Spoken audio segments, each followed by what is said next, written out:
Okay, so just wanted to know how many of you are attending from my last class, or anyone whoever is joining for the very first time, so that I can introduce myself and go with the pace. So, how many of you joining for the very first time? So for this course, I have joined first time today. Previously, I joined your demo for automation Ansible. Oh, okay, okay,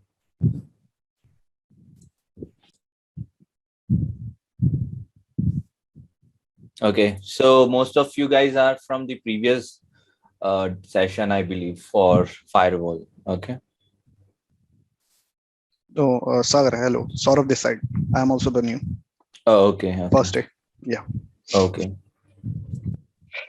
Hello, sir. This is Mahadev Patel. So I am also in this class new.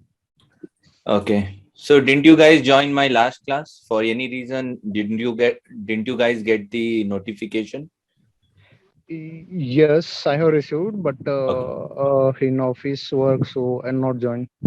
All right. Okay, I can understand. Okay. Yeah, hello Sagar. I am also first time joining. Okay. So guys, I'll take 5 to 10 minutes to recap, and then I'll go with the agenda today. Okay.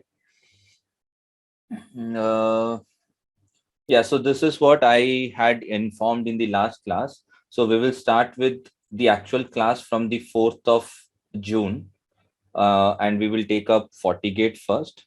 Once FortiGate is done, then we will move towards Palo Alto, then FTD, ASA-FTD, FI load balancer, and checkpoint. So this is altogether 3 to 4 month of course.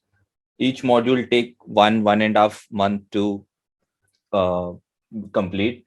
Okay, and from topic point of view, we are covering two important aspect, that is the blueprint, so that in case if you want to clear the certification, so you are prepared for it.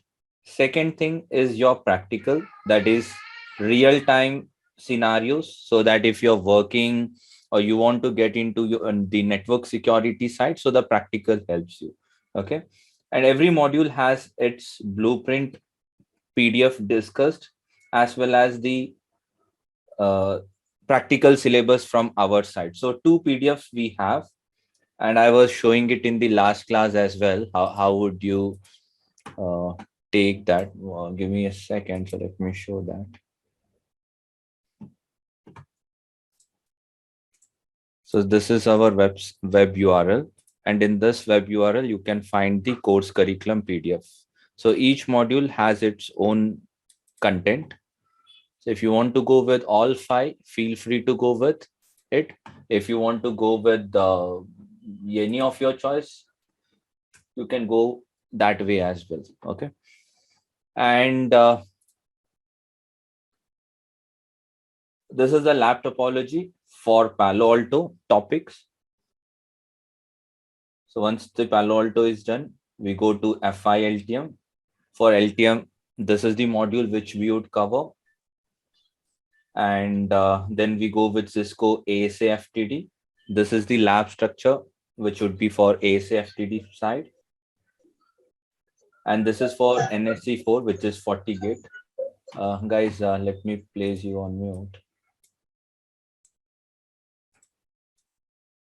Okay, so this is for NSC4 FortiGate, FortiGate Lab, and this is for checkpoint R81. Okay, and just to brief you how it all works. So as I showed you the curriculum, first we will start with FortiGate portion.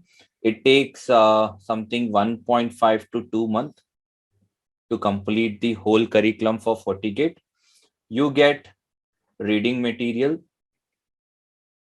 in the PDF format, downloadable format. You get the workbook again in a downloadable format. Okay, you get the lab access from our side, a remote lab, valid for 2 months, unlimited access. That means 24 bar 24 into 7, okay, for 2 months. And if you need assistance on home lab setup, we will be happy to provide, but make sure you have enough resources there. At least 16 GB RAM, 4-core CPU. Okay, and this is what I am telling for FortiGate. Now, not all modules are having the same sort of resource utilization. For example, Palo would take something like 16 to 32 GB of RAM. Okay, ASA FTD lab takes up to 64 GB. Checkpoint also is the same. And when we go towards the massive lab, it takes easy 100 GB plus. Okay, so this is for home lab, I'm telling. If you don't want to get into all this trouble, opt for lab server from our side, because we are giving you 2 months for FortiGate. Once FortiGate is done and you guys are moving to Palo Alto, we will add you another 2 months. When you guys move into might be ASA and FTD, we will add 2 more months. When you move towards F5, we will add 2 more months, right? So why do you want to worry for home lab setup when you're easily getting 6-7 months of access here? And when you go to massive lab, we will add the last 1 month, which consists of all the vendors. So this is the lab for massive lab, which consists of all the multi vendors. All those 5 vendors put up in one lab. We will give the scenarios. Like I demonstrated one scenario in the last class. If you have not watched it, you can check with our backend team for the recording of the same. They will send you. You can check how I troubleshooted an issue, a frequent happening issue, like application is not loading, or a slowness in the application, or let's say the application uh, is down. You might have seen this sort of issues coming to you, right? And you being in a remote site, you have to troubleshoot from site A to site B. It could be firewall missing out the rules. It could be some routing issue. It could be something getting dropped in the MPLS cloud. It could be something on the F5 where you do not have the necessary uh, web configs. Okay. So it could be anything happening uh, on the data center side. So what we thought is, let's sit together, let bring that whole data center scenarios in a lab, and we can recreate the issues. Okay, so this was the one scenario I discussed yesterday. If you want to see how we fixed the issue, check that recording. Apart from the application not working scenario, we can have a multi vendor configured. We get to learn how 2 or 3 different multi vendors can be connected for a IPsec VPN, or if you're allowing a policy between 2 different sites, one customer on one site is using Palo, the other side is using FTD. So how would you allow policy, okay, for in and out communication? When you go to FI, you will learn all the FI terminologies, right? So that is the benefit of having the multi-vendor concept in one single lab. So you can practice multiple things there. Okay. So that was a bit brief on the course curriculum. And yes, I went towards some Gartner report, who are the market leaders, etc. And might be I went with some basic, like what is firewall, which OSI layer does firewall works. Okay, what are the different categories of firewall, like packet filtering firewalls, or application filtering firewalls, or stateful firewalls, or next generation firewalls. Okay, and then we closed the day one saying that let's prepare some agenda for day two. So we thought we will start with some Palo walkthrough, and then I also show you some automation, which is your bonus topic. Okay. So remember, for every 5 module, so when we are done with the usual topic here, let's say Fortigate, if once the Fortigate topic is done, then we will add 2 free bonus classes where I will show you the automation part for each vendor.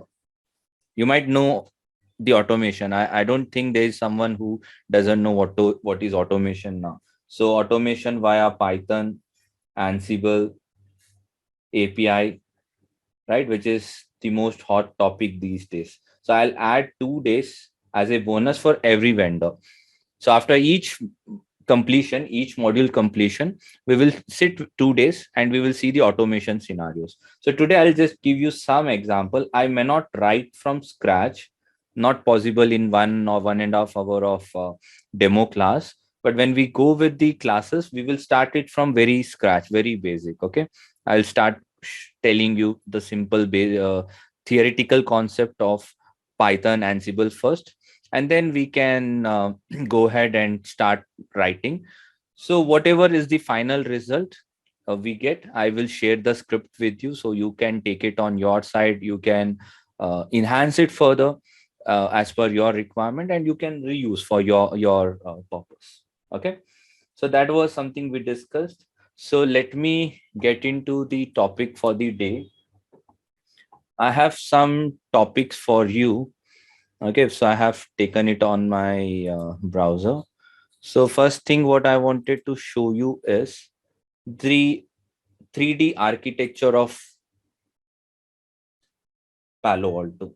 How many of you have seen the device in real time? Any device, how many of you have seen? Anyone seen router, firewalls,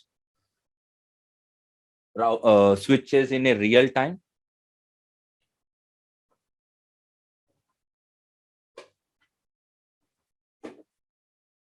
Okay, so good that you have seen, because you know that most of the engineer work on remote concept.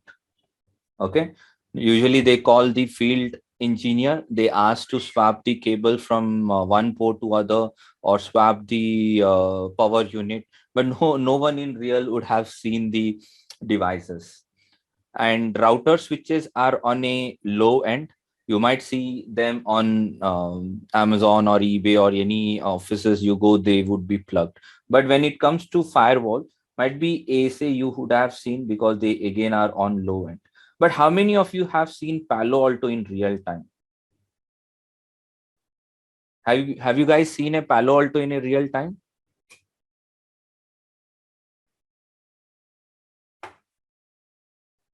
Which version of Palo Alto have you seen?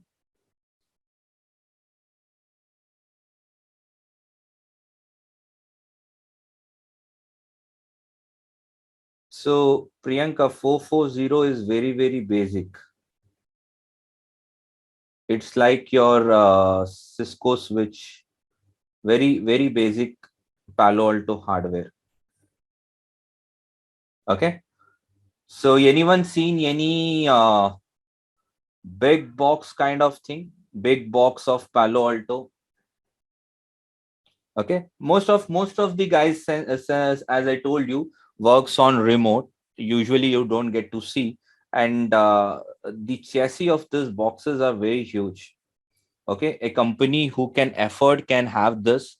Otherwise most of the company will not even have capability to even accumulate this, because this cost in a huge money. Okay, same goes with the Cisco as well.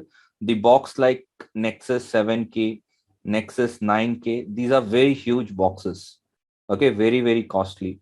Same goes with Palo Alto. So what I will do is I'll show you guys the 3D model of the Palo Alto. Okay, so we will explore it.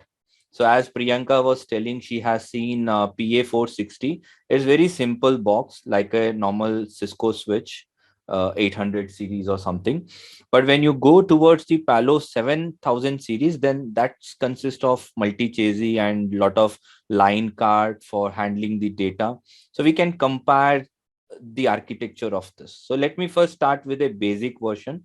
So let me tell you, there are a limited version here. So one starts with PA 460, goes to 3260. Then you have two device vendors in a 5000 series and two of them in 7000 series.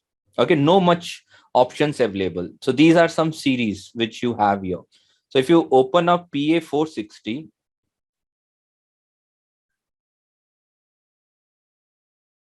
see, this is the box. It usually look like your internet modem or a small router kind of thing. It's a plug and play. There is nothing hot swappable. If a port is corrupt after you purchase, might be after 1 or 2 year, there is no way you can hot swap the SFP port or this port, the port which Ethernet port. Let me use my highlighter once. Give me a minute.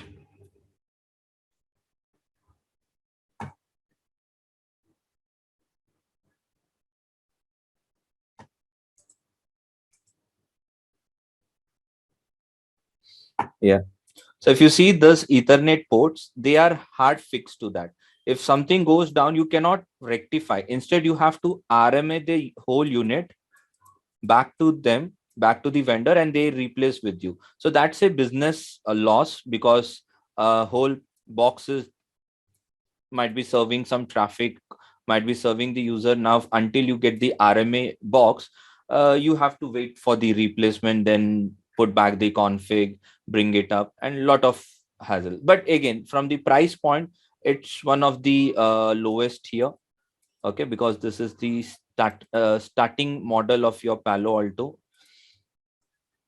You have option to just see few things here.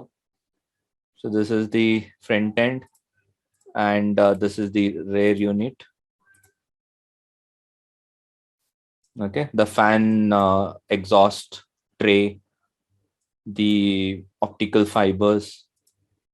If you see from the front side, let's see what all options we have.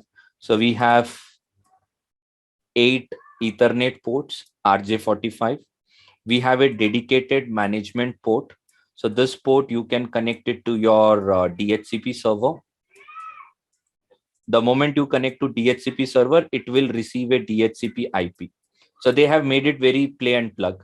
Normally what happens in a Cisco switch or router, you connect it, you power it on, there wouldn't be any IP, or you have to go into that. You have to take the console of it, configure a management IP or DHCP server on one of the interface. But these type of boxes, they come plug and play. The moment you put a cable from here to your DHCP server, it will receive the IP in the same DHCP network. But as told, not necessarily required you always need DHCP. You can take console of it, because they are also giving you a console port. You can have your serial cable and console it, and then you can configure the management to the static IP itself. In case you don't want to go with DHCP, you can also set the static. The rest is for USB purpose, for any flash of iOS or for any reason there. These are the LED units, power unit, status, the HA failover, alarm, temperature. Okay, so very, very basic one. It can, we will see the difference between the packet structures as well, from the device perspective, how much this Ethernet can process the traffic when compared to a very higher end box. Okay, so let me put it back. Let's take some other series now. Let me show you something in 5000 series. Sorry, 3000 series, 3268. Yeah, so this is also more like a standard fixed Ethernet port. Okay, the whole box gets RMA'd. You cannot change a single port here. You have optic fiber here. Okay, and you have RJ45. You have a dedicated port here, LED status, the heat exhaust unit. Okay, So let me go to a 5000 series box.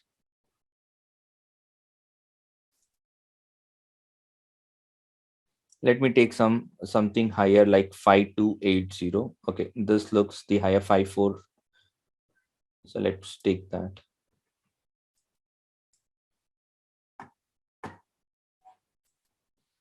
Yeah, so now this is a bit good one, okay, a heavy one. Let's see what does it have. So you have a network card, you have a data processing card. So if you see this, these are the name of the line card.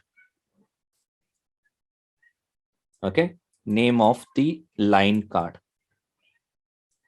Network card, processing all network traffic. Data processing happens here on this line card, and the management processing card is that, like all your log management and all those things. If I open up one of the line card, you will see a lot of semiconductors. Okay, so not of importance for us, but as I told you, most of the time people might not have seen a hardware. They might have worked on a heavy end, but usually they don't get to see them. Okay, these are hot swappable. If there is a problem with this line card, you can replace it with a new line card. You don't have to ship the entire box. So line cards are hot swappable in the sense we can take it out. If there is a damage, we will replace it with a the new one.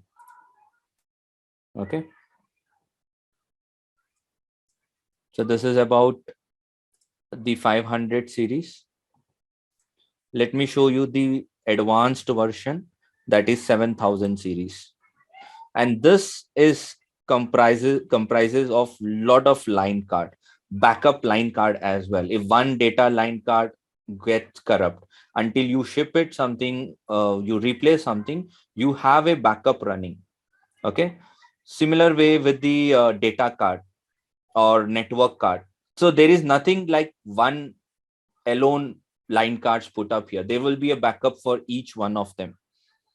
Even HA, normally the high availability on most of the devices are in this basis, right? But in Palo Alto, you can create two HAs, HA primary and HA secondary. Even if something goes down with the first HA, you will have the second HA configs running.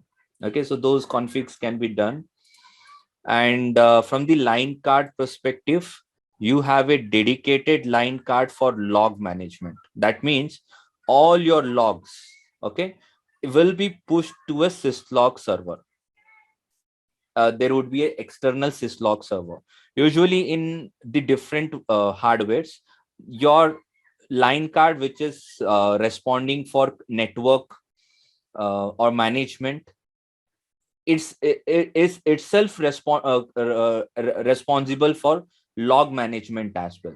And all of a sudden, when the configs get day by day increasing, when you have a lot of users in data getting in and out, the logs collection also increases, and all of a sudden you will say that your device is performing slow now, or it started dropping the packet. So what happens here, what they have done is they have kept a dedicated line card so that it don't hamper your network processing traffic, neither data processing traffic. A complete dedicated line card. So one of the line card here is only meant for log purpose. So you have network processing card. Okay, you got a switch management card. So this is responsible for your HA traffic, management traffic. Okay, a very different line card here. And this is another add-on here. Okay, so network processing card is responsible for your data and control plane traffic, but you can insert additional add-on called data processing card to make a better unit altogether, because this is the complete chassis of this box.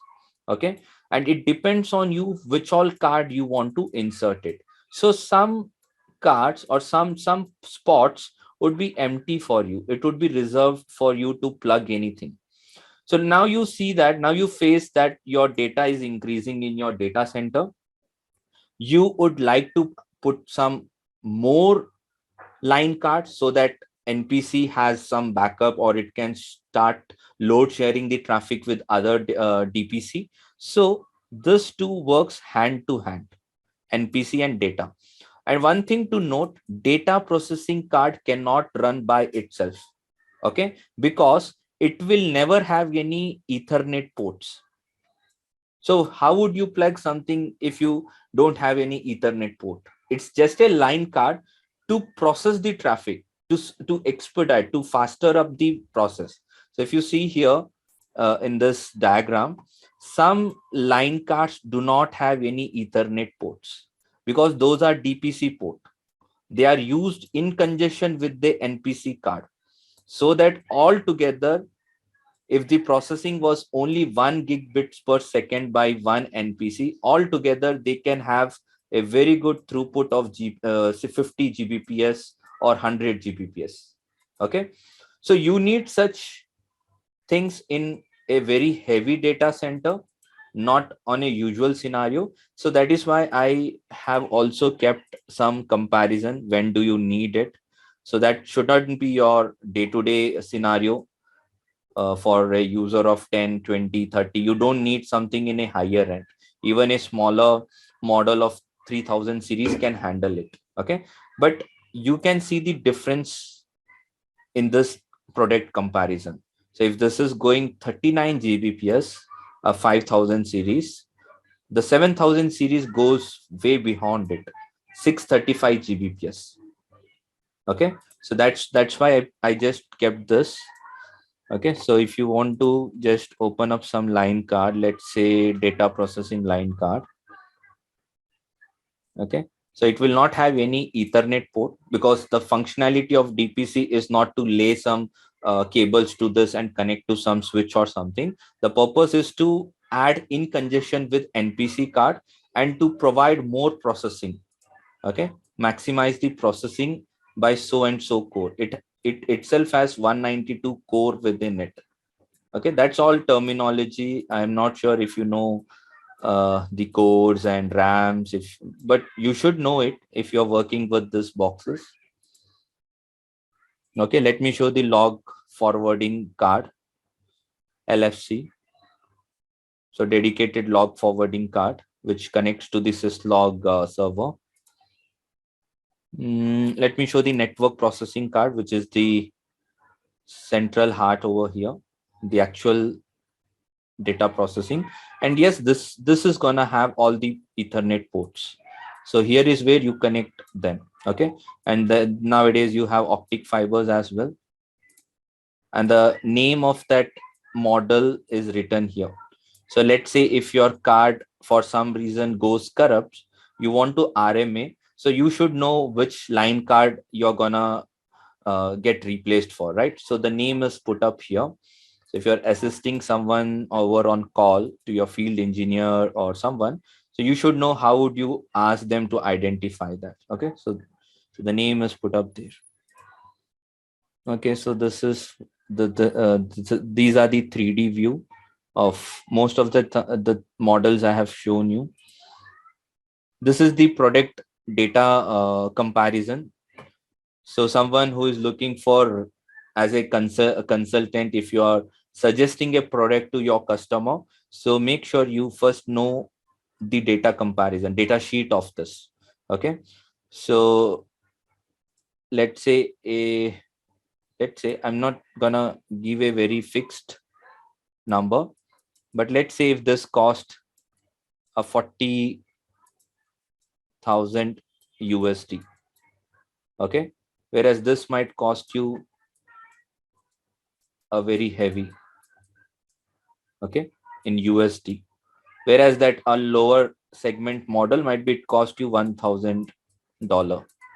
So a customer who is having only 5 to 10 users, so a consultant cannot recommend this or neither this. So he has to understand what is the customer requirement and on basis of that, he has to recommend. Okay. So if you check this file, so these are the features perspective. App ID is a feature here in Palo Alto which track the app behavior.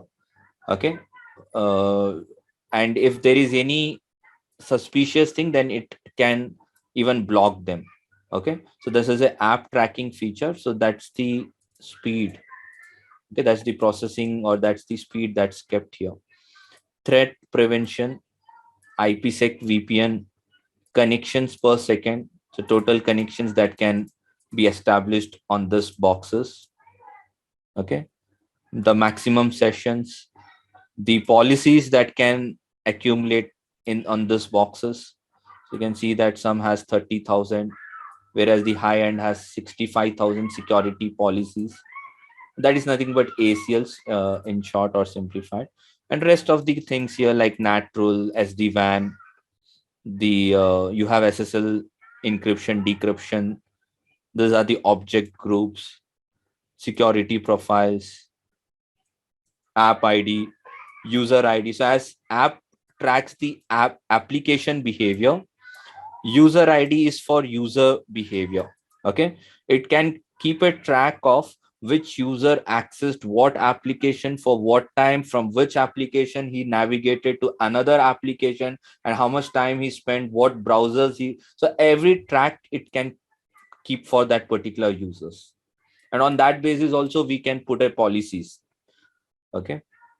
SSL decryption, encryption. Now this you might know that if a packet is traveling from one side to another, there is always a HTTPS involved. So this SSL get encrypted or decrypted on both the side of Palo Alto. So it also needs some overhead. It also adds some overhead on the boxes. It also needs some license. Okay. So that is what this component is made for. URL filtering. You have Facebook. You want to allow Facebook, but you want to block the chat or messenger of this, or you want to block the video calling, but you want to still keep the Facebook active. Okay. So did I good? Okay. These are interfaces, all different interfaces. That's nothing but the SFP module. Okay. Switch port modules. Virtual router. Not sure if you know what is virtual router, but in Cisco we call it as VRF. Okay. To separate the routing table between customers. So in Palo Alto, virtual router is doing the same thing. So you have to say the Ethernet 1/1 belongs to this virtual router. Then only the route that it's advertising would be part of this virtual router. And you can create multiple virtual router depending upon your customers. So these are all interfaces, virtual wires. Okay. Or also there is like L2, there would be L3, and a dedicated HA interface. Okay. So this is for NAT rules, the NAT traffic. Address assignment, how many DHCP server you can create, how many relays you can configure, how many maximum address. So basically they are almost, you can see, because these are DHCP which deals with your IPv4 addressing.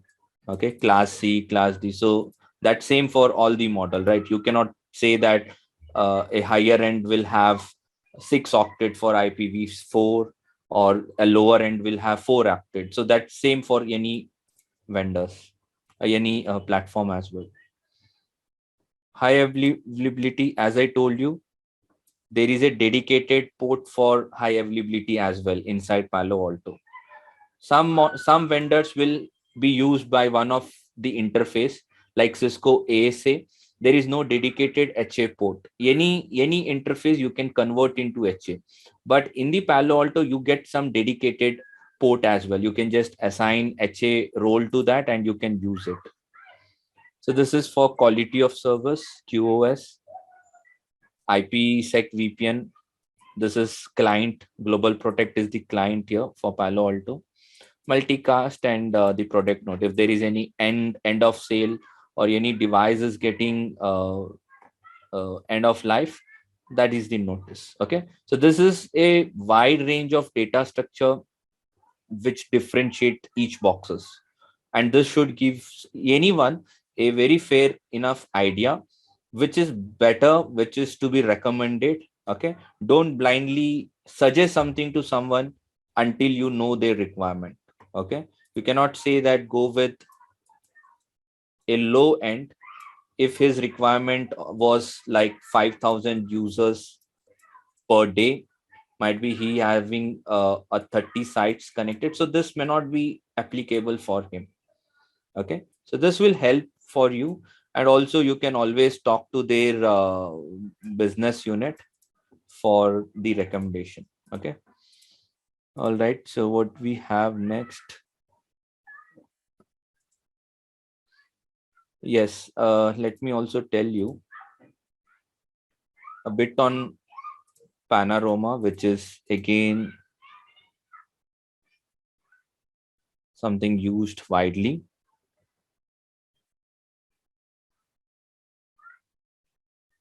Okay, so in Panorama, there is only one series of model, which is called M series. Only M series, and within that M series, you have 3 different hardware. Now, what is Panorama? Let me spend 2 minutes for that so that you are not feeling left out. Okay. So Palo Alto is the appliance. Okay. Now this appliance can be deployed in various methods.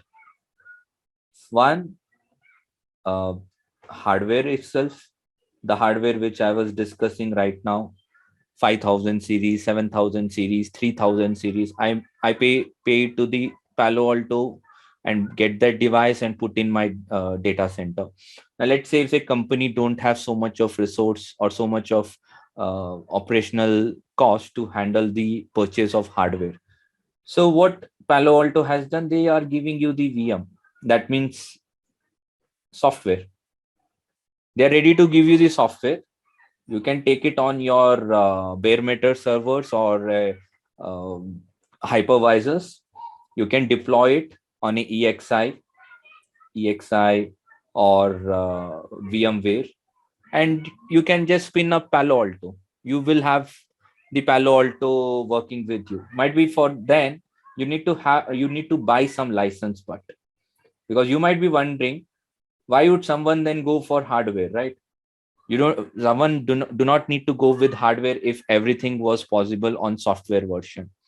So what Palo company did is, if you go with hardware, might be you don't need all the license because you're buying the hardware from us. We will give you the license that's respective to that particular hardware. But when you're going with the software, the person who paid for hardware should not feel he was being ripped off, right? So you have to buy license here. When you go with software, there are various license that Palo offers. It's your choice what you want it. You want a global protect VPN license, go with that. You want a antivirus feature to be enabled, go with that. You can buy that. If you want some additional IPsec VPN, go with that. Or you want some wildfire license. So there are at least 6 to 8 different type of license which a company who went with software model can can buy it and install it. Again, that's his choice. Not everyone needs all 8 different license. Might be they need only 1 or 2 license and then they are good with it. They don't need they can run the show. Okay, the third method I can say is the cloud version. Now who is this cloud version? Someone who doesn't have space to keep hardware, who don't have a data center to do that, someone who doesn't have any server engineers or server administrator, neither they don't want to have even uh, any servers to deploy that take responsibility. So what they do, they can go with cloud version. They will pay to AWS cloud.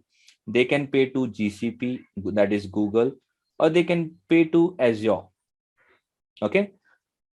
And what they do is they will subscribe to the AWS version now. So AWS will deploy one Palo Alto.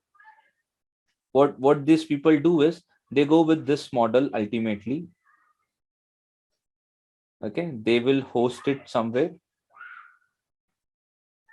Okay, I don't say they would use a hardware.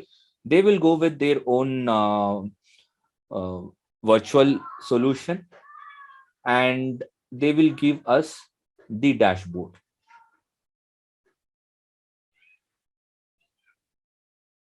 Dashboard for what? For Palo Alto.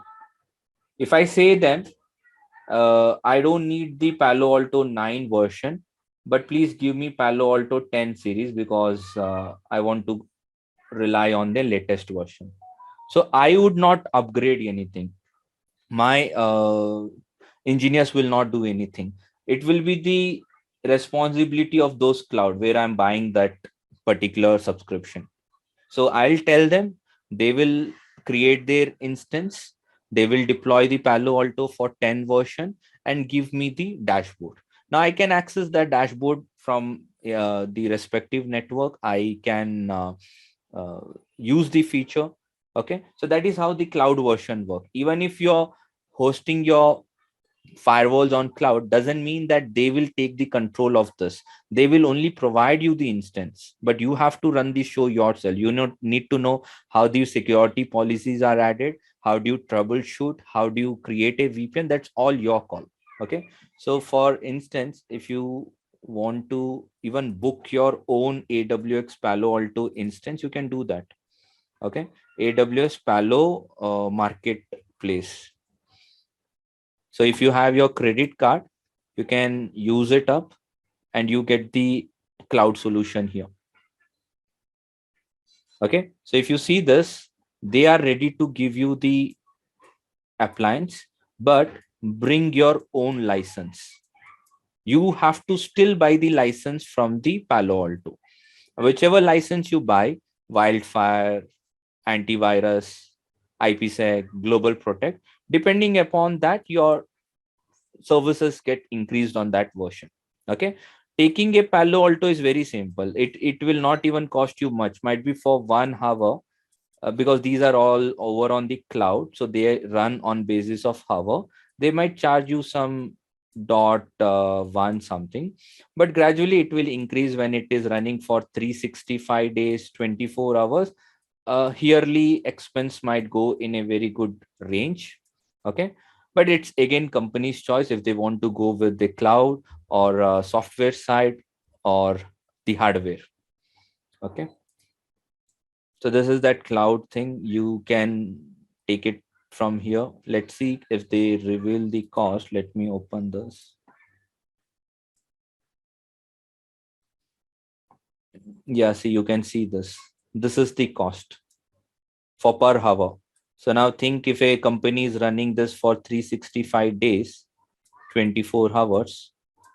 Okay, so one would think that why can't I go with a complete server installation and install uh, the software on this, because Palo is already giving you the virtual image, and then buy the license, because license even here you have to buy it from them. This is your bring your own license, so you can bring that over here, right? At least you can save some money. So this is all the things a consultant should know when uh, suggesting to someone, or at least for his own knowledge, who wants to get into security side. It's not always about managing the hardware. You should know the in and out about this hardware as well. All right, so let's come back. Okay, so that's about few models here. Now a Palo Alto, how would I access this box? Okay. Let's say if this box was a 7K series hardware. So there are certain ways we can access them. One is definitely the management port, management interface. You know that management, there is a management port. I will plug it there and I can access that. Okay. So I can go and say HTTPS to whatever IP that management has given. Let's say 1.1.1. I have the dashboard. I can do whatever I want to do it. So that's one way. Okay. Let me tell you the second way. Second way always is your console. When do you need console? You do not have a DHCP server.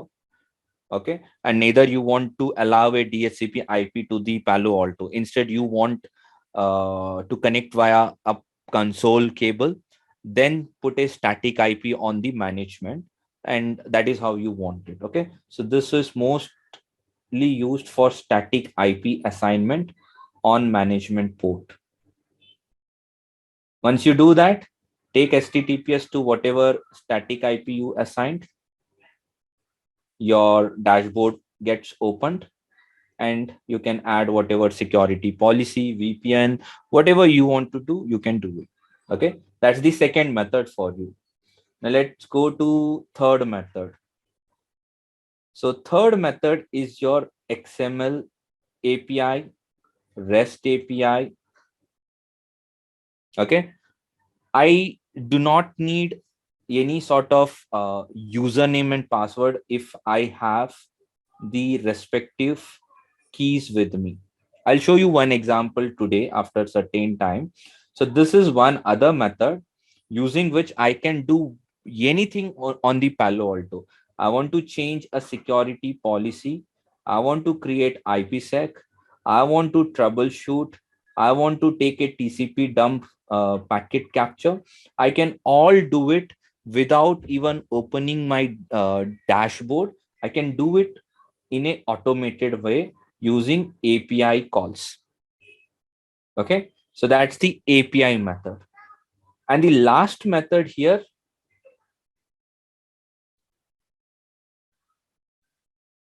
is Panorama, the one which I was going through. So this Panorama, in some vendor, let me give some examples so you understand. So if you know Cisco FTD, so FMC is that centralized management controller there. Okay. If you know about Nexus data center product, have you heard about DCNM? DCNM, or nowadays you call it next generation data center management or controller. So that is the centralized version there. Okay. So whenever there is a centralized solution, same goes with SD-WAN, vManage, same goes with the SD access, the DNAC, or if you think from the ACI, then APIC, right? So similar way here to manage multiple Palo Alto. Okay, if you have 10 of different Palo Alto, you don't need to open up them one by one, one after one. Okay, you can have Panorama, and Panorama can also push all the configs to this. Okay, so whatever config you want to do it, security policy, IPsec, or whatever, you do it on Panorama, and Panorama will push it to the end nodes. So these are the four methods. One is management interface, console port, API, and Panorama. Now, Panorama can also be deployed in those three methods. Either you can buy the hardware, which is that M series hardware. You can have it a virtualized method, EXI method, or over on the cloud method. Okay, so that is what the topic was, and then I thought let me take you guys first and tell you guys what is Panorama, so you understand. So Panorama, this is the model. If you are buying a hardware, M100, M200, M500, M600. Okay. This also looks kind of box kind of thing. Let me try to see if I can show something.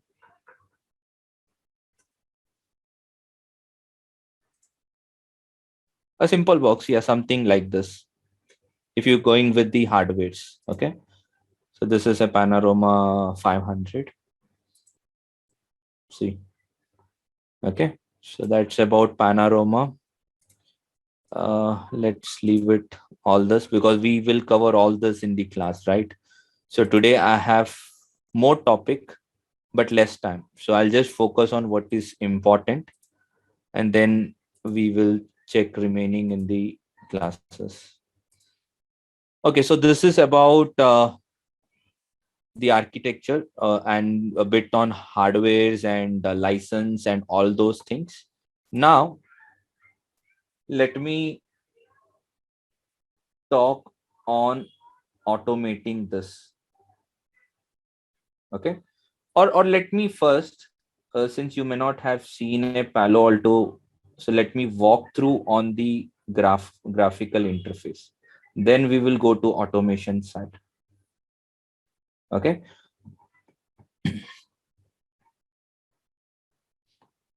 So let's bring up Palo Alto.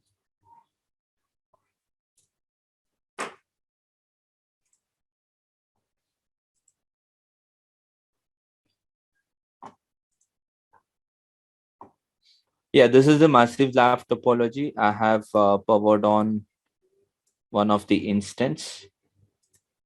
Okay.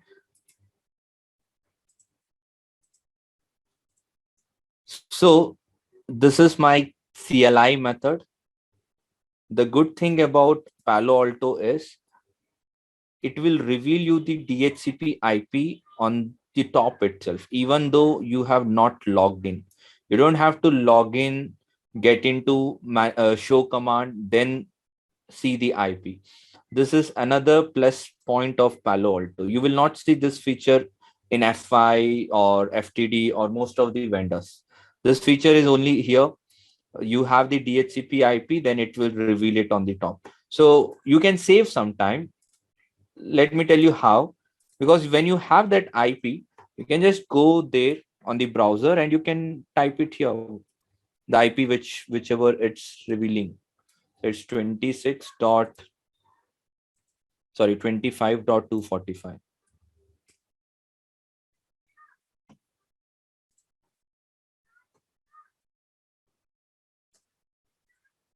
Okay, yeah, and it should be HTTPS, otherwise it will not work. So let me put HTTPS.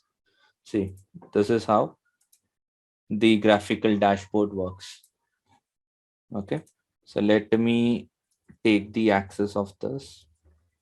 This is, by the way, PA version 10, Palo Alto version 10, which supports Panorama because Panorama works on PA 10.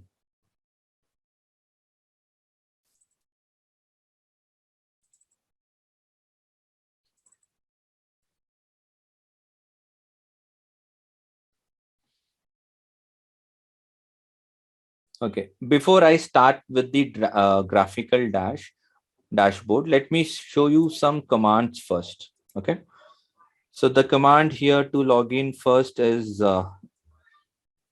your credentials.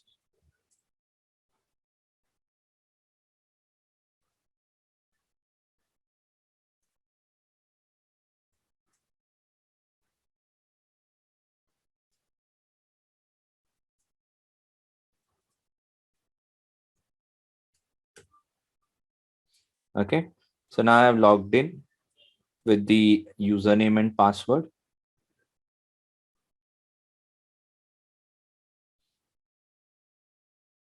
And as usual, if you know about Cisco or you have operated Cisco, so this is the angular bracket where you would see all show commands.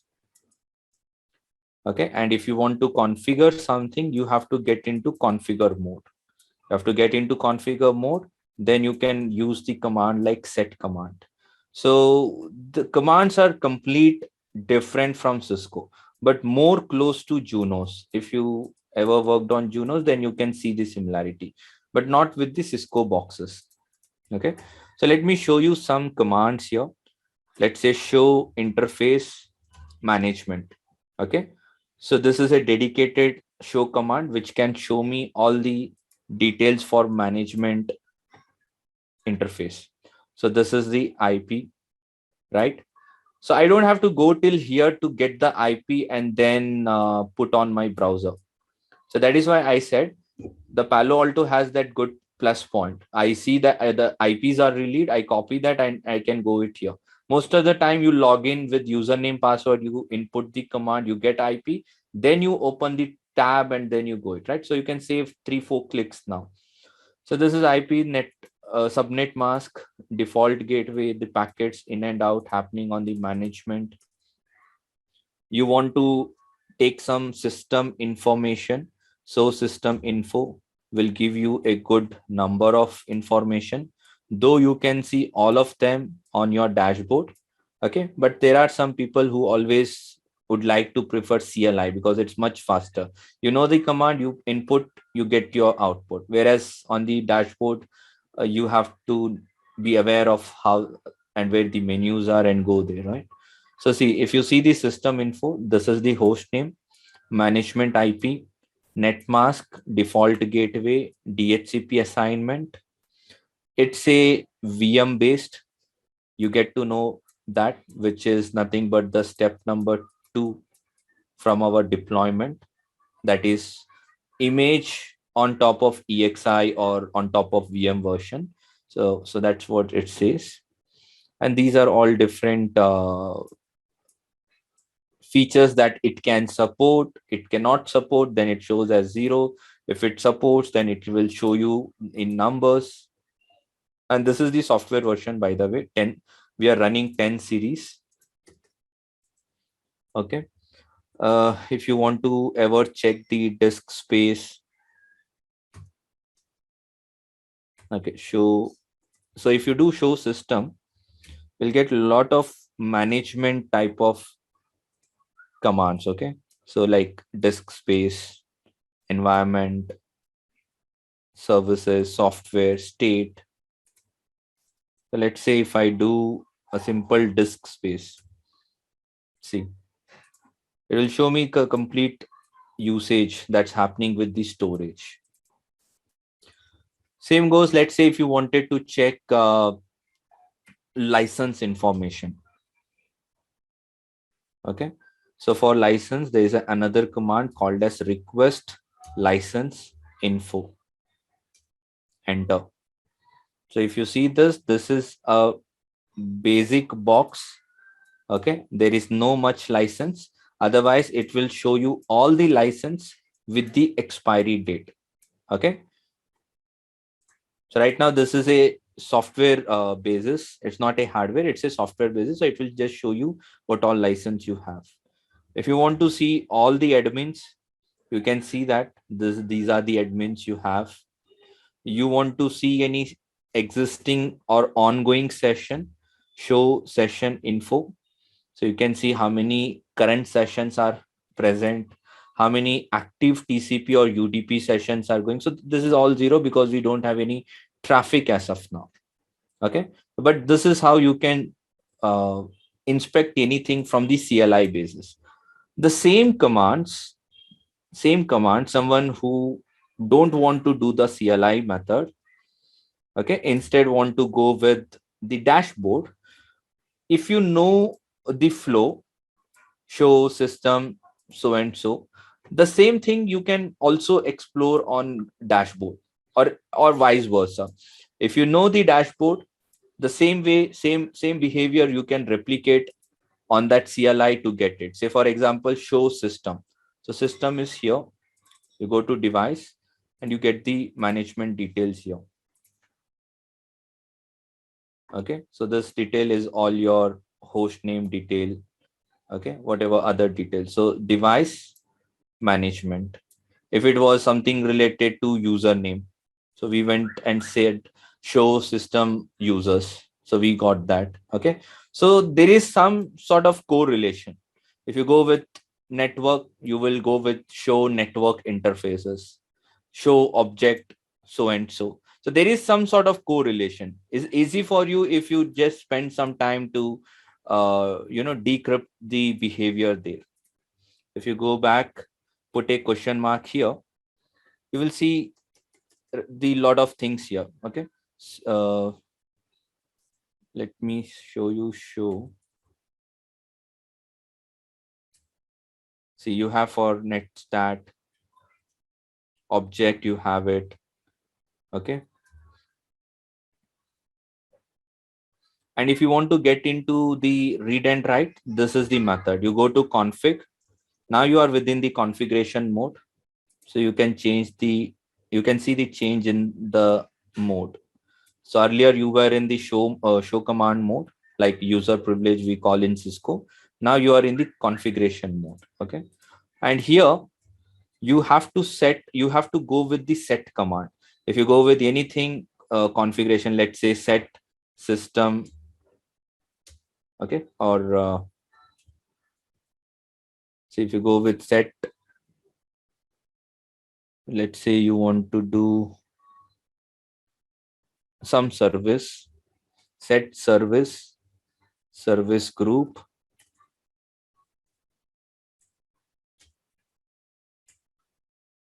Okay, so you can create the name and you can configure it.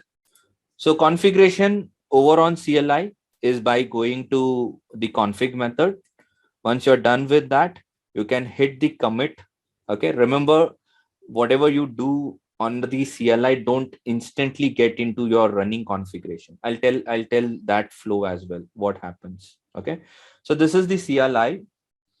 And regarding the change that you ever make,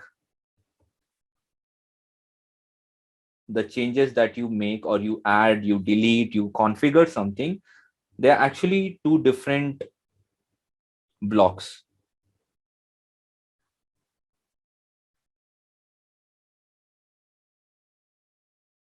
Okay, so one of them is called candidate,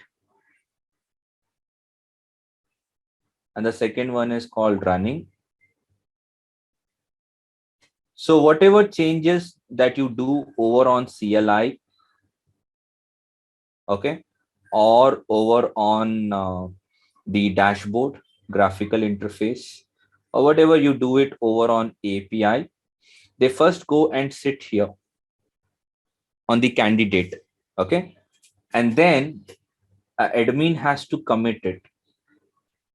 Now this is why they have also kept some sort of privilege to admin. Not all users will have the provision of pushing that change or applying that change to the appliance. Only the super users can have it. Okay, so once the super user will evaluate the change, he is happy with the change to push. Okay, now let's say this change was made by engineer Tom, this change was made by engineer Bin, and this was made by Cherry. Okay, and the change that the security policy that Cherry introduced had some overlap or had some issues with that. So admin has the privilege, or the super user has the privilege to not approve this, but approve the rest. Okay, now the person called Cherry has to go back, evaluate his policy, check why the super user denied my policy, will fix it, resubmit it, and if that is good, then he will approve it. And once he approve that, that is going to go to the running config of the appliance. And the moment that comes to the running config, the actual behavior is depicted of that security policy. For any reason, if both made some sort of gap, the actual users are impacted now. Okay, now you cannot prevent any outage. If the super user also ignored some or overlooked on the config, also the engineers did some config mistake, and the super user has approved that the configs are now on the running. Now that's the actual config on that particular devices, right? So users will impact. That is why, to reduce this flow, they went with 2 point of contact here. So first one is the engineers who would push the policy with all their knowledge, and then second is the admin having the privilege to evaluate the change, then approve. Okay, so 2 point of contact here. And then once it is over on the running, the boxes in real have the config that's been pushed right now. So this is how the config happens in the Palo Alto. And yes, most of the boxes nowadays go work with this principle, most of next generation. But yes, there are still boxes like router. The moment you apply it, it's on the appliance.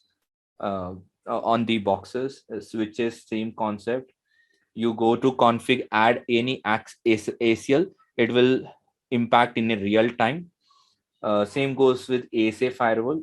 Okay, so there are a lot of boxes even now which do not have this principle of candidate and running. Okay, and there are, yes, there are boxes which also have this principle of candidate and running.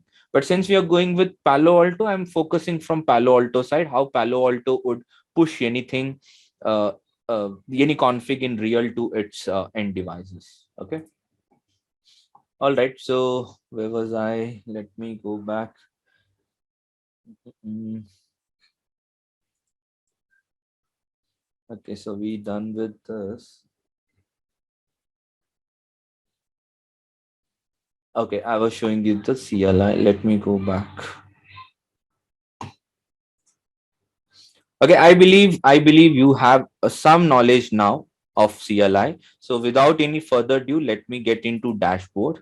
Okay, because we have some time crunch. I have to show you the automation part. So I've reserved 15 minutes for that, and then 10-15 minutes for question and answer. Okay. All right. So this is the dashboard. You get all basic information that you saw with show system info, everything over here. Okay, this is for admin logged in data, information, data logs, any system log is generated, any config logs, any application risk factor, that's all documented here. But this dashboard is not a fixed dashboard. You have the option of changing the dashboard. Okay, you can add, you can delete, you can do whatever you wanted. But as of now, this is the default dashboard that anyone get once they land to the dashboard on the first attempt. Then it's up to the user how would they want to change it. Okay, so you can add any sort of widgets. There are a lot of widgets, so depending upon your importance, you can just add it, delete it. There is a cross button, so you can delete anything. You have a timer which can refresh it, so 1 minute, 2 minute, 5 minute, etc. So that's about the generic dashboard. Apart from that, device is one more tab where you will see most of the options. Okay, most of the important options, like this is your management details. You want to change the host name or domain, you can do it here. All the services like DNS NTPs within this. Okay, and this is your HA tab. When we configure HA, we come here. This is the administrator that we would design, which admin should have the push privilege, which one shouldn't have it. We can define them here. Okay, so basis on that we can set. And next important thing here is the uh, software related thing. Okay, so if there is any software which let's say is available now, so let's say I'm running on 10 as of now. Okay, I don't have to go to Palo Alto website in a different tab and see what all options or what all latest hotfix or what all latest mainframe softwares are available. I have option here. So if this is connected to internet, I can click on check now, and this will make a online sync with the official cloud of Palo in the backend, and it will fetch all the versions that I can go with for upgrade. Then I can pick it up, I can download. It will show me here whether it's downloaded or not, and then I can go with the upgradation process. Okay, so that is about software. This is a VM series. This is license. Okay, so license are like when you have purchased, when you have paid for license, you can activate from here. So you click on license, it will give you the options. Okay, so this is for VPN client in Palo Alto. The client in different vendors have different name. One common such client is Yeni Connect. That is a Cisco vendor, Cisco terminology. In Palo, we call it as Global Protect. Okay. And okay, so let's say network. This is the important aspect. Interfaces, zone, VLAN, virtual router, any VPN connections or configuration, they all go here. Okay, so this is a very important for network administrator. So you get all your interfaces populated, you can configure. And the concept of VR, it's like Cisco's VRF. Okay, where you can segment your routing table.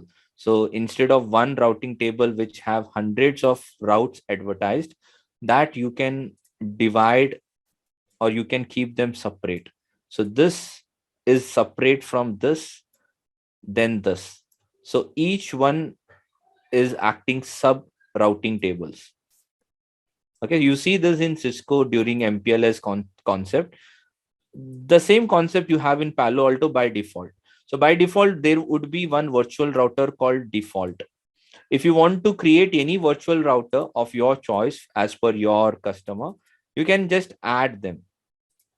Okay, you have option here at the bottom where you can add any virtual router, and you can say that this interface, whatever this interface is advertising, it should be part of virtual router 1. Second interface, which is might be going outgoing direction, it should be part of this virtual router 1. So those two subnets will advertise. You can create another virtual router. Might be you want to keep another in and out interface to that. So that you just isolate so many advertisement in single table. Okay, so this is object. I hope you know the concept of object in firewall. This is to simplify. Like, let me take an example of ACL. When I write a ACL permit statement in a router, or uh, let's say in a router, so router or firewall, anything. So I put a host here like 1.1.1.1, and then I say that I want to deny, I want to stop the or let's say I want to permit the communication between 1.1.1 to 2.2.2. Okay, later on the next day, my higher authority say now you also permit 1.1.1.2 to the same user, 2.2.2.2. Might be this keeps on coming now frequently, right? This keeps on coming. So what I can do is I can just create a object group first. I can say a object group called as object group for 1.1.1. So, okay. And there is no need of writing multiple ACLs every day. One ACL with this name put up here instead of IP. Okay. So that single ACL will do my job. I just have to come here and update that IP. That's all. 1.1.1, 1.1.2, 1.3, or whatever. I don't have to touch my ACL. There's no way the ACL will keep on increasing. Okay. And I hope you know why ACL, why we are doing this, because over a router or firewall, the ACL checks happen line by line. So it starts with first line and it go to last line.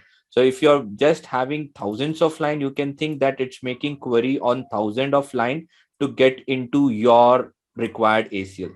So keeping a minimized version helps always. It will at least reduce the overhead happening on ACL processing.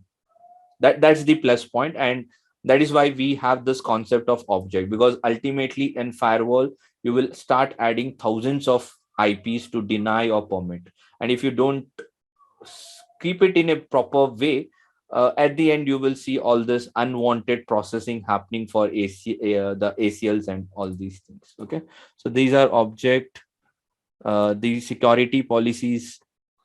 Okay, all the ACL you will put it here. So here there's option called add. You can say the source, you can say destination, which application, what you want to do with that, what service, which user. Okay, each and everything you can just set up here. This is monitor tab. You know that you have to monitor how many ACLs got hit, what is the log related to user ID. Okay, any threats going on. So whatever logs or whatever log checking you do, you go to the monitor tab, and this is the application control tab, where you will see the risk rating. Okay, something like WebEx app is 70% risk free. Might be there could be some application which is showing that it's a 20% only. Okay, kind of a tab which is based on the application control. Okay, that summarized version was also put up on your main dashboard, called as ACC risk factor. Okay, it will scale up in this. Okay, just to show you that if there is any application which is potential for vulnerability or any attacks. Okay, so this is Palo Alto version 10 for graphical. This is the CLI method. Okay, now let me just show you bit on automation. So any doubt, please use the chat box so that I get to know if you're following me.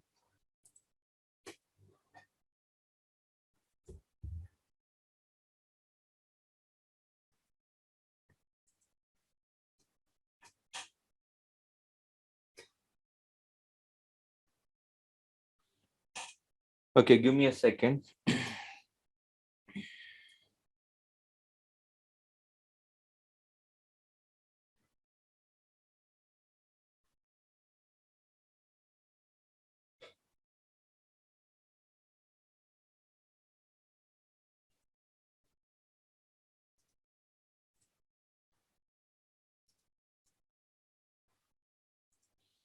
Okay, so I won't go much in depth as of now, but let me just tell you what I'm trying to do with automation.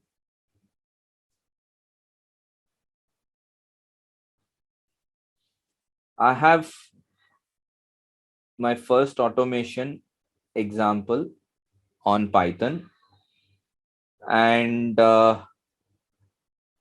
let's say in Ansible then, and then using the API method.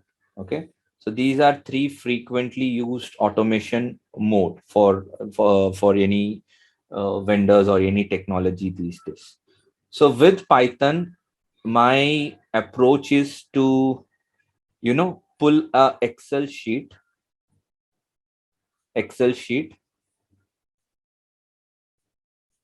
which will show me like what is the management IP or serial number, or what is the utilization going on. Okay, so some Python script which I prepared to fetch a Excel. With Ansible, as you know, it's a configuration management tool. I'll definitely go with a playbook, and let's say I want to push a simple security policy on Palo Alto. And with API, I'll keep it simple to fetch or to create some object group. Okay, so these are just some examples for you what automation can do on the vendors and devices. Okay, so first let me start with Python. I'm using this interface called PyCharm. You guys can use uh, Microsoft Visual Studio, Atom, or even PyCharm as per your wish. And the library that I'm using is Netmiko library. Okay. And along with Netmiko library, I have other libraries. One is for regex, one is for OS operating system, and one is to get that Excel downloaded. Okay. My list of Palo will be put up here. I have only one Palo just to keep that Excel bit more uh, with data. I might keep that same IP duplicated. So I fetch some more data. This is where the for loop begin. I define the dictionary. I will take the SSH connectivity. I have three variable XYZ to push or not to push, to pull output for three Palo Alto command: show system resource, show interface management, show system info. Okay. Once I get those output, then I'll apply regex to it. Okay. So my first regex will fetch me the host name. Second regex will take the management IP. Third regex will take the net mask, then the model number, software version, the total memory that is going on. Okay. And let's scroll a bit. After total memory, let's say the user memory, and I have put some Python's operator. This is called division operator. So total memory, I mean the user, the memory that is used now divided with total memory into 100. So it will give me in a proper percentage also, like 70% is the current utilization or 30%. So some sort of logic I have built, and that output we will put under our CSV file in this. Okay. So these are my tabs that I would expect. My first tab, the first column would be for all host name, management IP, net mask, model, software version, total memory, used memory, and finally version. Okay. So this is one test scenario. Let me replace it with the right IP.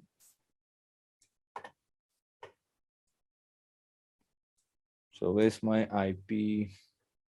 Let's take it from this. Okay. And as I told you, I have right now only one Palo. So let me just try to duplicate it. Admin and network journey at the rate 123. Okay. That username is still valid. Okay. So how would I run this is by just right click on this tab. So here on this script, because these are all different scripts to do some job. Okay. But I am right now doing my required task on this particular thing. Okay. This one. So I have to execute that.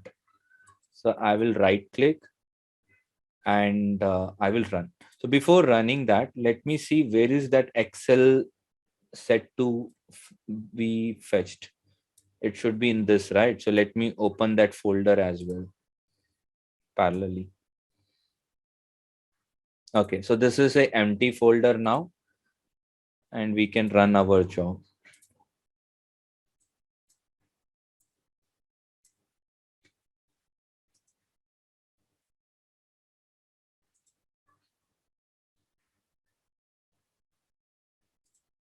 Okay, so you will see the execution happening here.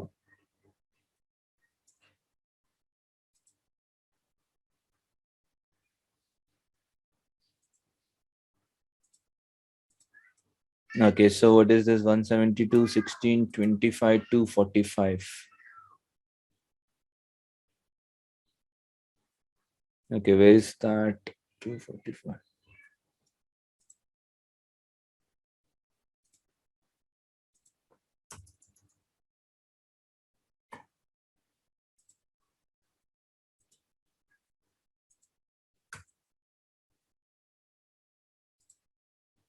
Okay, looks like that IP is unreachable now. Let me see that.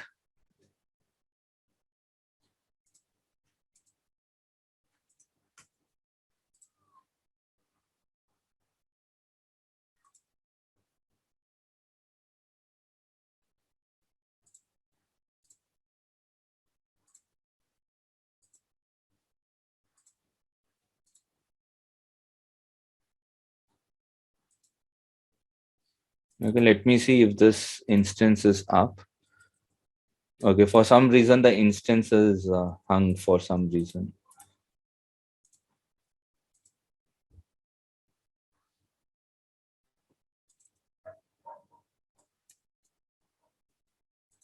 Okay, let me restart this. It will take just 2 minutes for us to bring up that. Okay, that is why the script said device is unreachable. So let's restart that node and we will then run the script.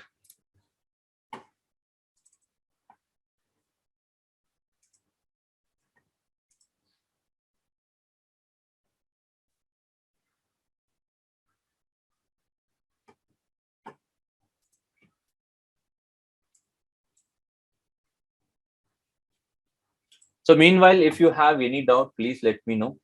We can utilize this 2 minute of wait time for our Q&A.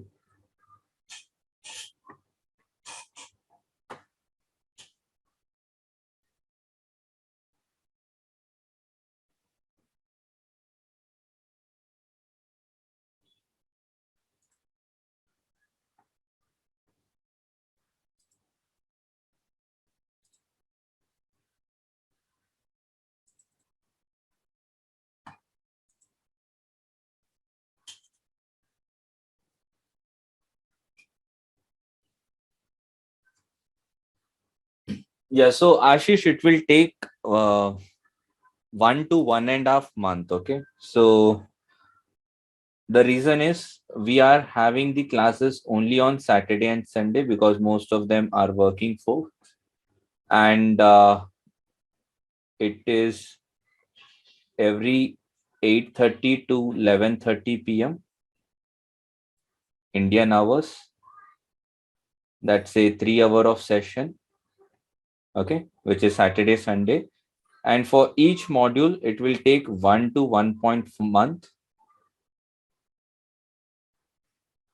And what happens is, in if you want, you can take one after one. So let's say you did Palo, then you want to start with your FortiGate, okay, which will take another 1.5 month. Then you want to take FTD. Okay, so altogether it will consume might be 4 to 5 months. Okay, it will take 4 to 5 months. But if in case you have already worked on some firewall technology, in that case you can take our parallel batches. So if a Palo Alto is going on Saturday and Sunday, okay, might be you have already done with some 10 classes, and parallelly you want to go with FTD or any other batch that we are running. So in this case, instead of 1.5 month and 1.5, which is 3, you can finish both module might be in 2 months because it's a overlapping scenario, right? And altogether, all 5 you can complete in 3 months also.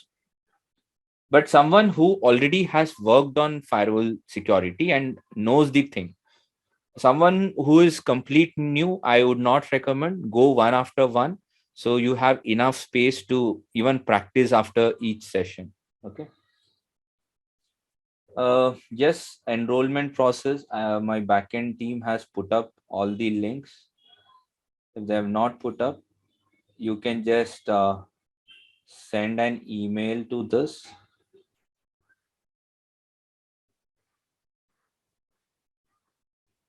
Okay, and our WhatsApp, I remember, is this.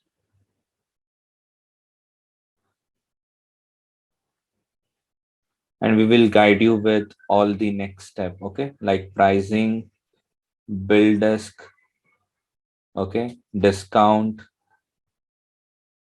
and then once this is done, admission to the final group.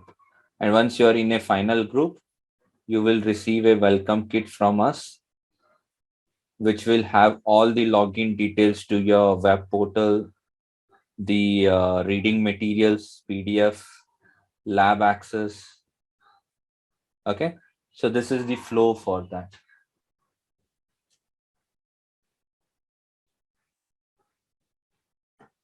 Regarding today's note, I am not sure how are we all connected.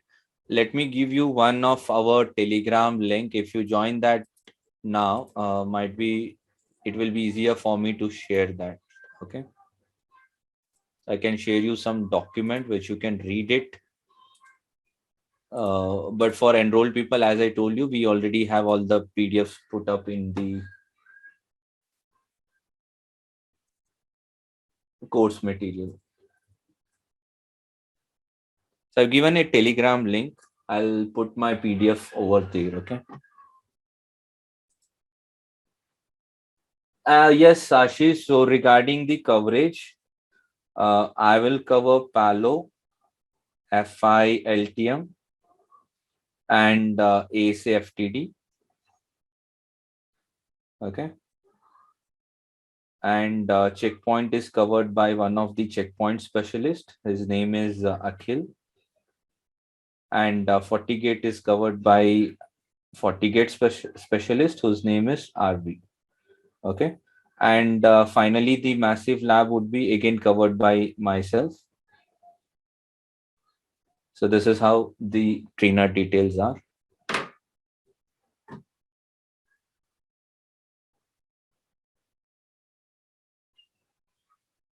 So recording for the today's session would be released in next 2 to 3 hours. So please wait for that. So recording is going on. We will give you the recording. Someone who joined bit late.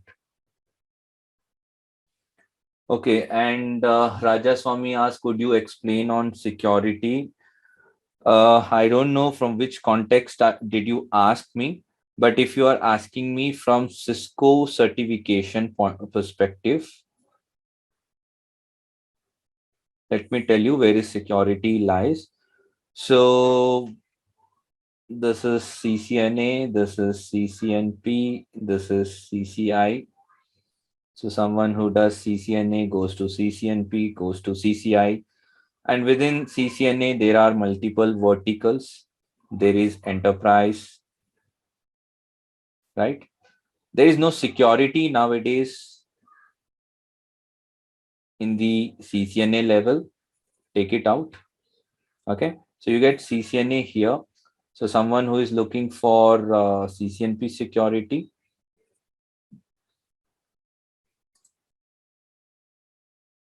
then it will cover all these topic ASA FTD.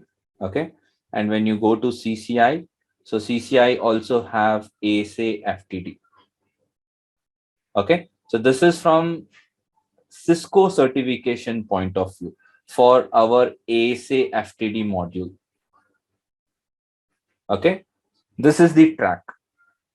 For Palo Alto, now this company itself is different. This is a different company and this is a different company. Both have their own certification program. So from Palo Alto, you can visit the Pearson website. You can book your exam called PCNSA. Okay. And then you can be certified here. It's again is firewall technology. Same goes with FortiGate vendor. Now this is a name of the firewall. The company name is Fortinet. You can book the paper called NSE4. When you go with our FI module, which is belonging to company name Big IP, you can write 101, 201 paper. Okay. What is left? Checkpoint is left, right? So checkpoint is again another company you have to write the paper CCSA here. CCSA might be R81. So this is the exam name. So these are the different exam perspectives. If you're looking from exam perspective, these are the ones. Yes, yes, it will help you for exam as well. Kunal Patil, so recording, as I told you, recording is available lifetime, okay? We don't give it for 1 year, we give it for lifetime, okay? I'm not sure for how long you would watch it. From my experience, I know people go maximum to maximum 1 year to 2 year. Might be they lose the interest, might be the technology is outdated, might be they might have moved to another domain, so this doesn't hold good for them. So whatever the reason is, that's up to them, but we give it for lifetime. So you use it, it's your way to have it, okay? All right, so let me just go to this. Let me take the IP. It's 25.248.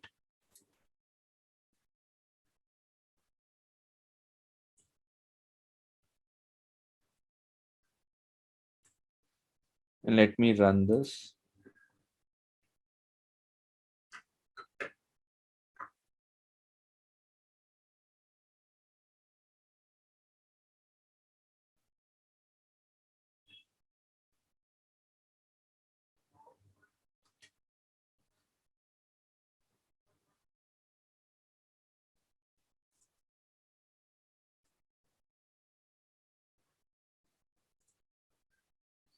Okay, so you can see that script has started fetching the details.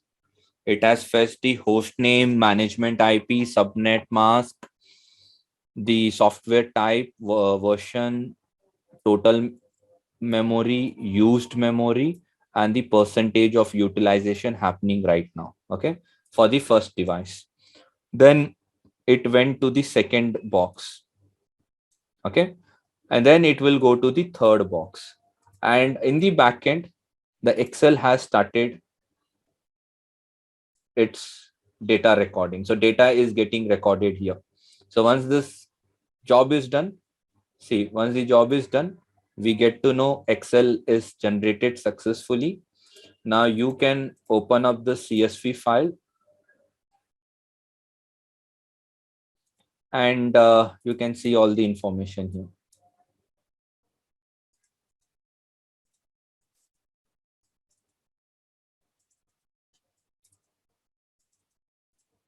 Okay, so this is host name, management IP, net mask, model, software version, and so and so. Okay, this is the automation method. The same sort of examples I'll consider for other vendors when we are going with that. So you can use that. All right. So I hope there's nothing much over here. I'm not sure. First of all, what's your uh, understanding on Python automation? So don't want to confuse with the much details right now. Just see the example. Just see what are the outcomes of using that. Enjoy the session. When we start with the class, then I'll give you all assignment projects so you can start writing some code for yourself. Okay, now a quick Ansible script. Let me see what Ansible version I'm running. So I'm running the latest one, 2.12. Let me get into Ansible etc so and so. Let me check if I have something so I can show it quickly. CD Tony. Okay, so looks like I have some playbook. Let me check if it match our requirement.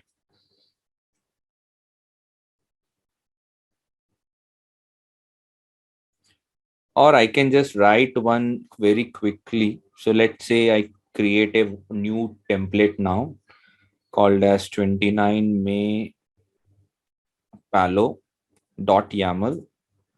Okay. And now I can just start writing the codes here. Okay. And I always advise don't start writing any Ansible code on the terminal. Instead, go to some converters and then start writing. Okay. So we will take up some converter, YAML converter, and we can start writing here. So I define host. I'm gonna call it as FANOS. Connection method is local. Okay. We will apply the Galaxy version of Ansible. Those who doesn't know, this act as a role. So I say that I need Ansible Galaxy for Pan OS. I'll give you a very simplified manner now. Okay. So anyone can start writing. So this is my collection. Put it here. Okay. Where is that? Keep it here. That act as your collection. Then let's define the task. Let's define the variable. Very important here. So let's say Palo provider 123. Let's define username. So username is admin. Password is network journey at the rate 123. IP address. Let's call the variable Ansible host. Okay. So what it does, it make a query to this. So we have to go back to host and add that.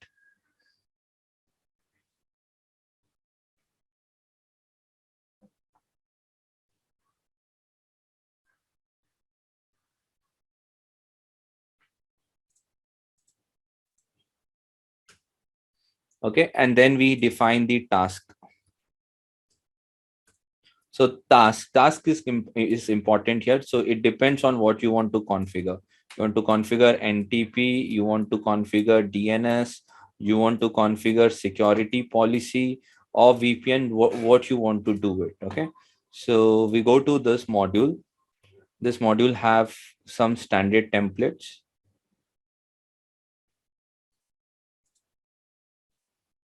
Okay. And let me take simple template from security push. Okay. Let's say some management config. Commit, if I want to commit that, some administrator. Okay.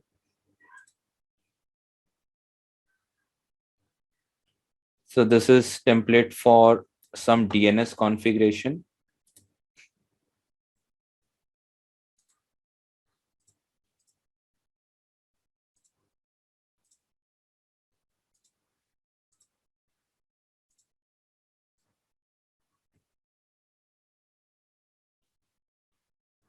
Okay, this will do the config change related to DNS. It will set your DNS server secondary and primary. So we don't have Panorama, we can take out NTP servers. So similar way, whatever config you are expecting to do, you can just add up on that Ansible playbook. Okay, if you have one more task.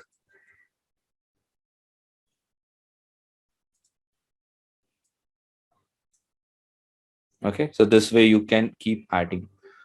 And once you add that, you always want to commit it from your script itself, right? So you can also pull a template to commit on the same push. Okay, so when you are doing that, you can either go with this block, only this admin have the privilege of committing, or you can also put this block if you want to exclude any devices. Okay, Or in simple, if you want to keep some basic one, then you can just store this.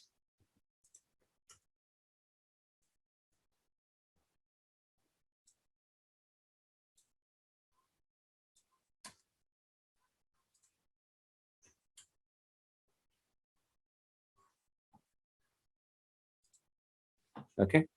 Now let's make some change.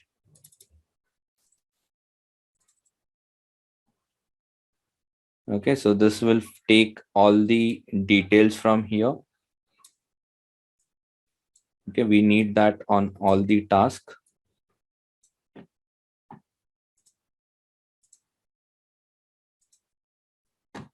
Okay, so this task is to do NTP configuration.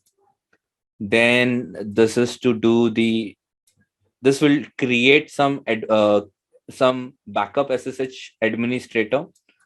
If you want to create some admins, okay, admin and something, so you can use this block. You can change this, and it will do the configuration. And after everything, you wanna, kind of save this or commit it. I told you there are two config, candidate and running. So you want to save this candidate config to the running config. Okay, so this act as your playbook. You can take this, put in this terminal.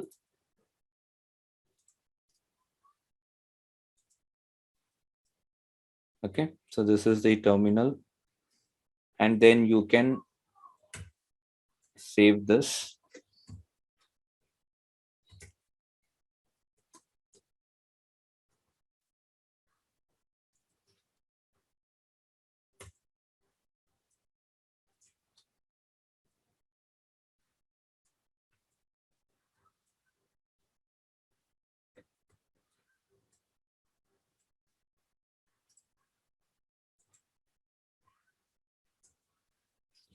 Okay, so the playbook is here with all the content.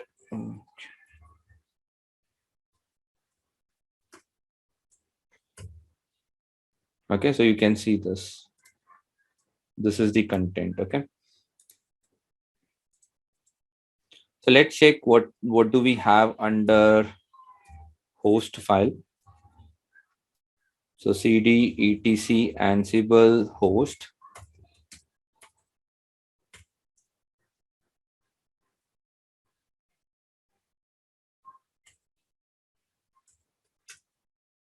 Okay, so let me create one category called PAN-OS. Let's write its IP address. So what IP address do we have for Palo? 25 to 48.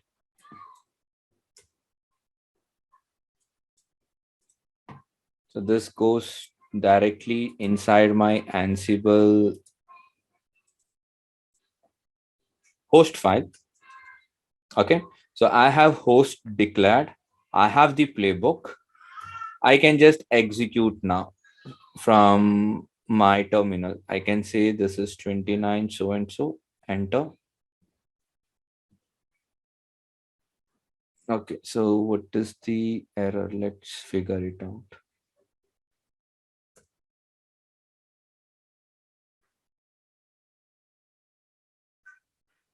Okay, I'm missing one hyphen here.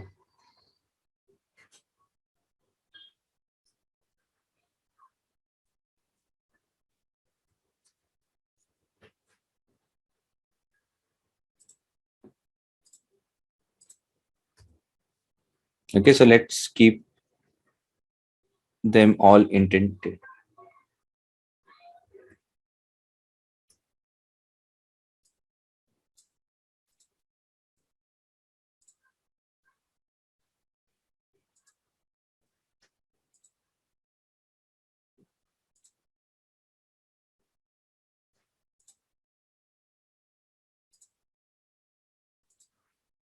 So in Ansible, the indentation is very important.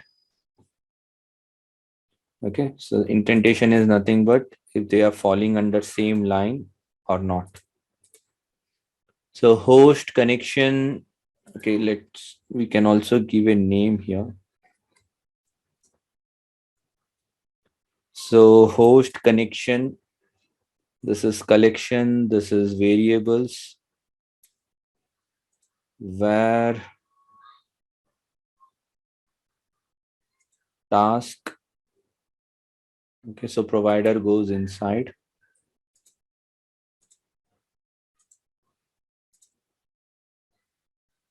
Panovers provider, okay, fine.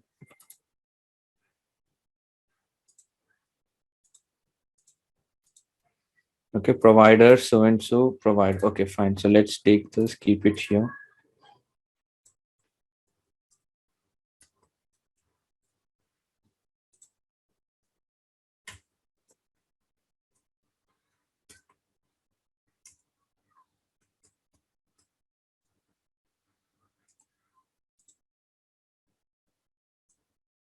Okay, and let's run this.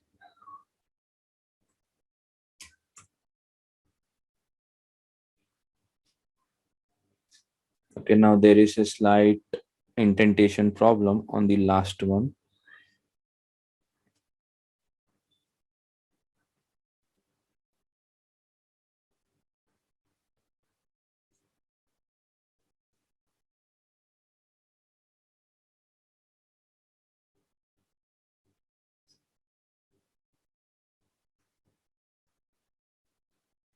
Okay, let me just keep only 2 blocks.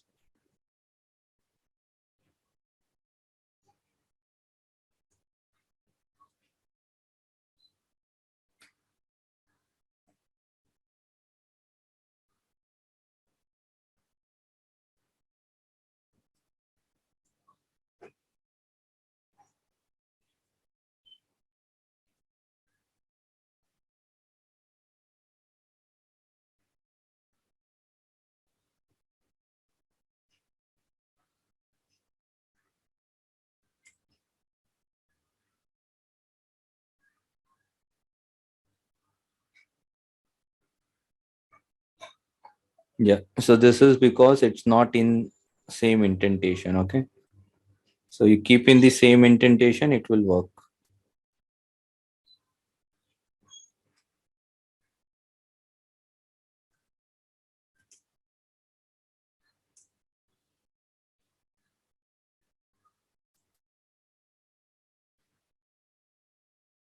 And also this hyphen. Okay, now they are falling under same indentation.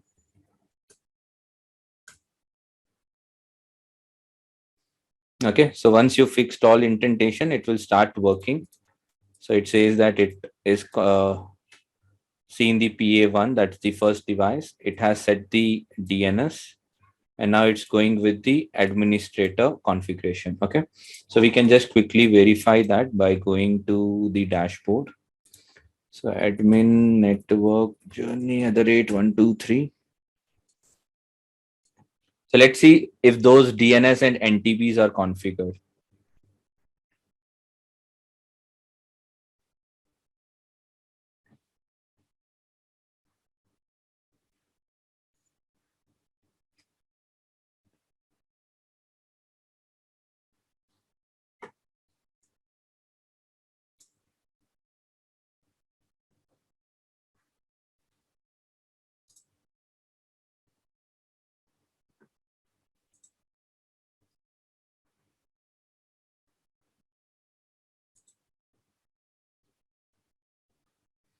Okay, let's say remind me later, go to device. So we did DNS config.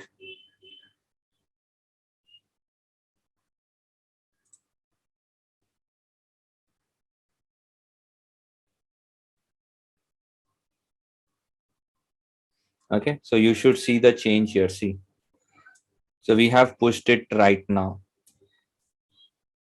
Earlier it was empty. And what other config had we pushed? Let's see the playbook first. So we pushed DNS and NTP, and we pushed something to be created, username and password. So let's go and check that. Go to administrator. Okay, so we have it created. a new profile. So entire dashboard or entire Palo you can manage via Ansible as well. And I hope you might have heard about what is Ansible configuration. So I'll show this kind of examples. Even I can add security policy and then also push it and manage it. So let's keep those for all classes. And last example for today's session is the API method. Okay, so as I told you, API is also another method of making a changes or fetching. This works on principle of STTP. Okay, so how it works, what are STTP, all I'll discuss in class. So these are normally called as API calls. These are the calls, these are the bookmark. This is a API call. This is my API IP port number. This is the API call, vendor specific, username, password. And this, if I make this call, it will talk to my dashboard over on STTP, and it will perform whatever change I want to do it. Okay. So if I want to do some object or something, I have to send the payload. This act as my payload. I have to define what object name I want to create, what location, what system, what net mask, IP and net mask. Okay, if any description. So this act as payload in STTP. Okay, and with using a single command, I can push it. So there are always three methods to automate: Python, Ansible, and API. Not sure if you have worked or if you're working on either of them or you're working on all three of them. But if you see this is nowadays used everywhere. The automation is seen everywhere. Okay. All right. So I think it's time for wrapping up. So let me unmute you guys. If you have any question, please let me know. Okay. And the class will commence from the next Saturday. I've given you guys all the details as well. Yes, guys. So you are unmuted. If you have any question regarding to the course, please let me know.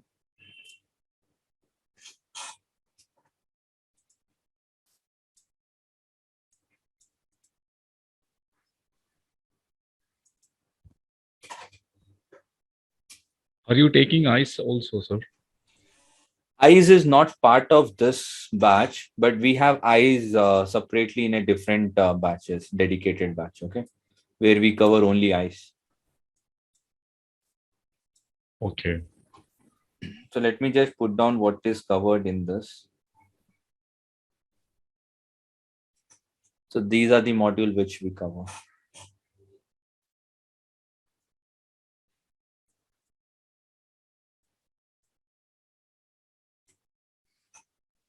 Yes, guys. So any doubt? Did you like the session? How was the 2 days of session? Are Yeah, it you was bored? good. Okay. I hope you're not bored of the 2 days of session. No, it was not boring, but there are a few things that we have to learn, like automations, little more to understand what you were exactly doing, how we Yes, were yes. writing the script. Okay. That is what. So whatever we cover in 2 days of demo is from a wider point of view. What is to be, how the whole curriculum would look like. What are you gonna get it? So you will have some sort of expectation from us. So this 2 days is just to set that expectation. And when we get into class, we will go with scratch. We will take topic by topic every classes, and then we go to the closure of it. Okay. So, Sagar, if someone is planning for a certification, like whether in one of these firewall or FILTM, will this course help us to prepare for that? Yes. From certification also, this will help you. Okay. So, will you provide the guidelines like how we can prepare and in a clear? Yeah, sure.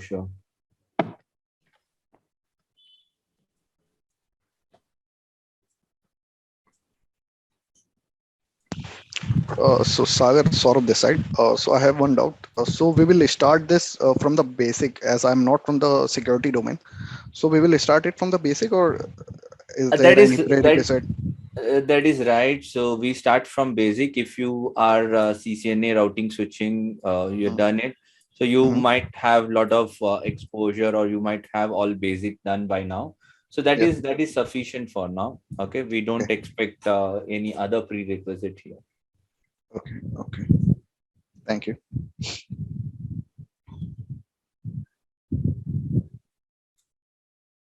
All right, guys. Uh, so the contact detail I have already given to you guys. You can take a quick snap of it so that you can contact us for the enrollment process. Either you can go with that email ID info@networkjourney.com, or you can WhatsApp us on that number 9739 521 088. All right, so I'm wrapping up for the day. Thank you everyone for joining this session. So, And sorry, last question. yeah, Do we have any like batch limit, like for this batch, like how many people can join like that? yes, we have a limit of 15 students. Okay, so we already 15. have 15, 1 5, and Okay. we have some participant already who had joined from the previous module. Okay, so Mhm. that is what, if you're making your enrollment, then please reserve it by talking to our management, backend people. Okay, fine. Okay. All right, have a nice day.